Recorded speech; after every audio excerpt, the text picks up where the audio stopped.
네, 안녕하십니까. 김 선생의 서울 이야기를 진행하는 강사 김효입니다. 이번 시간에는 반포대교가 된 서빙고 나루라는 제목으로 말씀을 드려보도록 하겠습니다.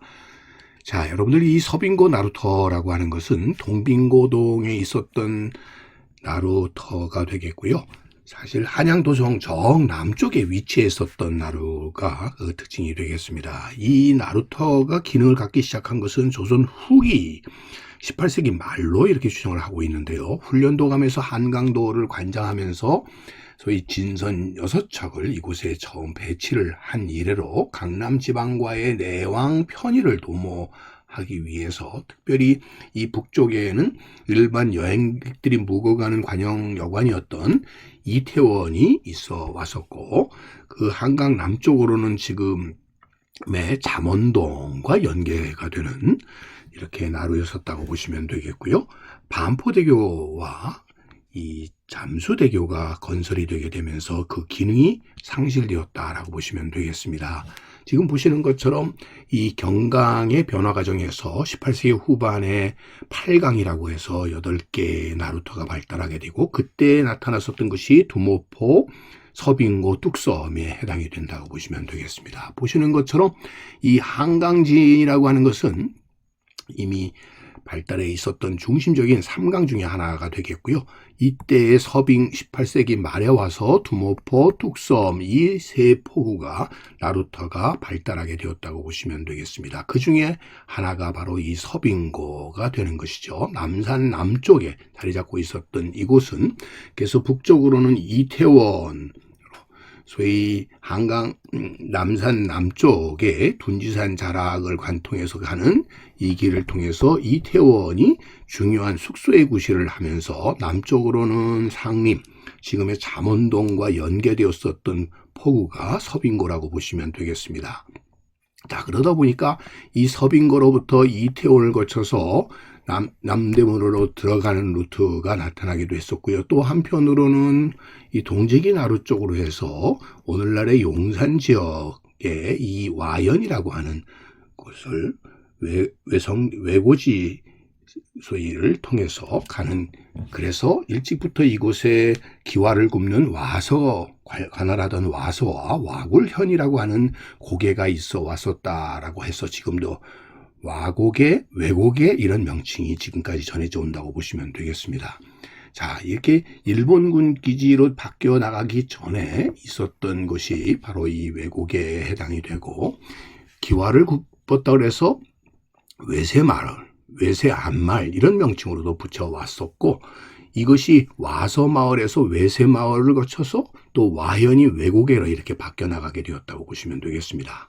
결국 오늘날의 그 명동의 성당, 또 약현성당의 벽돌은 바로 이곳에서 구원했었던 곳이라고 보면 되겠고요.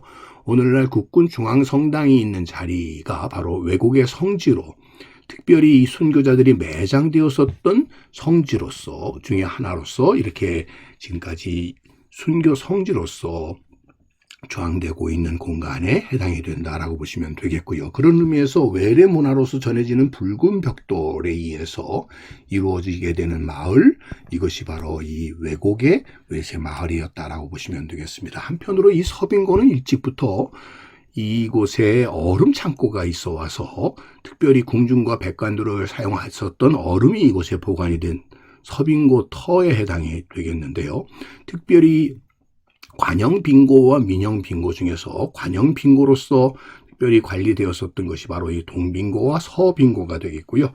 동빙고가 서빙고에 합쳐지게 되면서 서빙고가 관영창고로서는 대단히 중요한 역할을 해왔었다라고 보시면 되겠습니다. 지금 보시는 것처럼 한강에서 겨울에 채취를 한 얼음을 보관해서 한여름에 이 수용에 대비했었던 이곳이다 보니까 이 조선 후기에 오게 되면 이런 장빙업을 통해서 크게 상업이 발달하게 되는 계기가 되었고요. 그래서 이곳에서는 얼음이 잘 얼기도 하고 또 한편으로 잘 녹지 않고 보관되게 해달라고 하는 의미에서 부군당 신앙들이 발달을 하게 되었고, 특별히 이 서빙고 부군당의 경우는 이 조선 안주의 차업군주였던 이성계를, 태조 이성계를 모시는 이런 부군당으로서 대단히 이 한강변의 부군당 중에서도 대단히 중요한 기능을 했었다라고 보시면 되겠습니다. 이랬던 서빙고가 이 잠수교와 반포대교가 이렇게 건설이 되게 되었을 뿐만 아니라 또 한편으로는 이곳에 경원선 기찻길이 놓이면서 서빙고역이 이곳에 지나게 되었다는 점이죠.